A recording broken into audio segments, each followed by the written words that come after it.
మా cousin sister అయితే pregnant అన్నమాట. సో మేమైతే డెలివరీ కోసం పాపనో బాబో తెలీదు.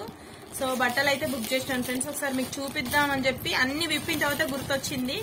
సో అందుకని నేను ఇప్పుడే ఓపెన్ చేసి మీకు చూపిద్దాం ఒకసారి అని చిన్న వీడియో. ఫాస్ట్ గానే చూపిస్తా, మళ్ళీ వీడియో లెంత్ అయిపోద్ది. ఇవైతే లంగోటలు ఫ్రెండ్స్. లంగోటలు వచ్చి 4 వచ్చేసినాయి.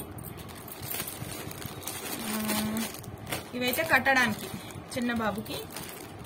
బాబు పాప తెలీదు, సో చెప్పేస్తున్నా నేనైతే. తర్వాత ఇవి హ్యాండ్స్ కి, ఇవేమో లెగ్స్ కి. ఇవి 4 వచ్చేసినాయి మొత్తం. తర్వాత ఇవేమో కుల్లలు అంటారు కదా గుండు కట్టడానికి, సో ఇవి అనమాట 4. సో మొత్తం కలిపి అన్ని 4 వచ్చేసినాయి ఫ్రెండ్స్. ఓకేనా? నచ్చితే మీరు మీ పిల్లల కోసం బుక్ చేసుకోండి. బాయ్.